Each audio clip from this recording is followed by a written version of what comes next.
None of us know for sure who we're going to be when we are born. And as we move through our lives, we discover that. A lot of times, though, we might move through a lot of fear and doubt about whatever we think it is we were here to do or become or whatever. And I probably went through more of that than most people. And I'm going to talk about it now because it's a new day. And as you have probably felt, we are moving into a new time, a new world. And I got to let go of that because more is being revealed to me now. And I'm going to share it with you all. Um, I started feeling things within myself or coming to some sort of things when I was quite young, and it frightened me. And I didn't ever want to know any of that again. I remember when I was a kid, I would kind of see images or something at night and I didn't want to sleep because of that. And I think it's carried on my entire life because I thought, what's going on there? And I didn't pay much attention to that. I went through and did my normal life as most people did, but I somehow seemed to end up with a lot of challenges, a lot of physical illnesses and things that happened throughout my life, and I could never figure that out. And I had trouble when I was in school. I didn't read. I don't know how I got through school. I couldn't figure that out because I graduated from high school at like 53 out of a class of almost 600 people or something like that, but I didn't read. I didn't know at that time that I had ADHD and it was really challenging for me to read. I discovered later that I could read certain things. If it was really something that was interesting and about what I was working on, I could read those things. But I didn't discover I even had ADHD until I was 70. And that was really strange too. How did I get by? And my entire life moved on in that way. And then I would do things that I couldn't understand. I had very strong ideals and a moral compass or something. There was something that I had that I couldn't change. It was always about caring for people and putting them first. It was just something else, and I didn't know what that was. And a lot of times it caused me to lose a lot. I went broke many times. I can't tell you how many times I lost because it was always about what could I do for other people? How could I help? I was always the one who was the peacemaker and put all those things there. I couldn't quite understand that. And then I was still suffering through so many other physical things. In 1988, I decided to make another shift in my life because I felt called that I was supposed to do something. I didn't even know exactly what it was, but I just knew I had to change. But everyone convinced me, told me, no, you can't do this. You're going to fail. And I went through that. I heard that my entire life. And I thought, well, I can't move. That caused more and more fear. But then I made the move and I did it. But in that, after I made the move, I thought, I don't know what's going to come next. So I said, I'm going to meditate more. I'd started doing some other spiritual studies or all of that. I was never very really religious. My religion was not very normal to begin with. It was Christian Science. So that was odd, right, in itself. But I was not that involved. I knew that it was something there.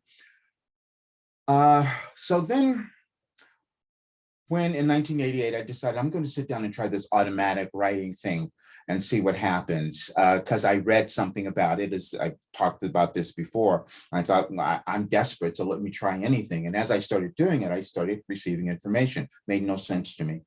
But then I kept going with it. And it was so frightening to me that I remember when I was getting the information, I was hearing it very clearly. And I asked, who's speaking to me? And they said, you can call any name that you want. Call us what you want. It's another part of you. But if that makes you uncomfortable, which is typically what went on for me all the time, call us whatever you want. So I said, Wilhelm, only to discover 30 years later that there was a connection. There was a reason. I didn't pull that out of the air. Wilhelm came out of my mouth for a reason, and I didn't understand that. And it took 40 years, not 40, but it took many years for that to come about because I just discovered that the philosopher Goethe had written something about Wilhelm, this person searching for self-actualization. I go, why is that there? I'm talking about self-actualization. And I remembered that when I started to go on this new journey, shifting from what I had only done in terms of voice and all of that to doing Personal development is what I called it at first. I didn't want to call it nothing spiritual. Don't talk about that because that's too weird. And so I didn't do that. So I said, it's personal development, except I knew that it was coming from somewhere else. I knew that it was something else. Everything I've done in my life has come to me intuitively, and I never talked about it. And it was the best. It was the thing that I know now is what allowed me to get through school without reading and studying like everyone else did. I could never quite get that. I started coaching voice, and I didn't know how to do that. I didn't have any musical skill. I didn't have any musical talent. Couldn't read music, couldn't do any of that. How am I transforming voices? How am I doing that? And then yesterday, one of my clients came back. He said, this is a Broadway star who had come down with spasmodic dysphonia, which most people have never heard of. And most doctors will tell you it can't be cured. And I will talk to people and I'll figure it out. I'll say, it can be cured, but it's just up to you. I just know, how did I know that? And so he tells me yesterday that he had done 20 shows, never had a problem, never lost his voice, nothing went on. He said he could have never done it. He said, I know that I could have never done this without your help. I didn't know how I knew that. I've never known how I have done that. And I created this huge following of people, following me for voice. And how did that happen? Then today, a client comes and she says, I fired my band. I got rid of them. I said, and this turned around. Now they're coming to me. Now they are my band. Now we've just changed it all. And then I sat there for a moment and she looked at me and she said, you told me that. And then I remembered I did. I don't know how I knew that. I don't know how I knew anything. I don't know how I knew these programs that I created. All of them, they just came to me intuitively. And that's what I had. We all have something and we have to trust it because we're not going to make a difference in our lives or anyone else unless we do that. And I had to come to that place. And yesterday I thought, okay, this is making sense now. I came upon a video. This often happens all the time. And it was of talking about meaning from Abraham Maslow and Carl Jung, because they've both been students or proteges of Freud. And there was a movement that they felt they needed to go to, that it was something else they needed to add it to Freud's work. And that was meaning. Meaning. We don't come alive unless we find meaning in our lives. And I go, that's what I've always been looking for. That's what I've always been attempting to find. And that's why I can't stand to do anything else if it doesn't include that. I've left so many jobs because they didn't offer that. I've left so many careers because I knew that it wasn't giving me the meaning that was going to allow me to fulfill some purpose that I can't put my hands on, that I feel I'm on the earth to perform. And I've always known that we all have information that comes to us and we have to trust it. I've seen all of this. And in the channeling session they did last week, it came through, how would I have come into Christian Science and with a person who had founded by a person who created some new religion? How could I have found all of these other things that were just so different? Because I came into something else, the Course in Miracles, which was something channeled from someone else. And then in 1983, I found these guys who did something with a Ouija board, which was weird. And I thought, this is strange, but information came through and it seemed so right. Then yesterday, seeing this video that came to me, just placed in front of me, that said, Carl Jung and Abraham Maslow on meaning. And I started listening to that. And then one of my clients, or someone who's in the program, sent me the same video on the same day. And how could that have happened? And I know there are no accidents. It's getting me to pay attention to this and look at it. So I watched it last night and it just blew me away. It was everything that I have known. They talked about what I've been trying to explain, which is when you get to the place where you understand who you are and what your purpose is and why you're here, there's a feeling there that you can't put words around. And they just called it meaning. And that's what happened when I started doing this work, when I started putting out the program, and I was seeing that finally my life had meaning, I had purpose, and I just couldn't see it. And my fear and doubt kept it from coming through. But I also know that that was okay because it was supposed to come through now. We're moving through this change in our world. And this is the information that I was given. I was given this a long time ago, and they told me in 2012, that's when we started moving through a global shift. That's why it's happening all over the world. And there's certain principles that I'm living by that I'm going to bring into this, because we're each supposed to do that. We're each supposed to do something that's going to make our world what we want it to be. It's going to start to create or manifest that new world. We each have that power, but we don't believe that we as an individual could have that. We do. And we have more of it though when we work with other people. When we go into this collective kind of pulling together of energies, then we do have it.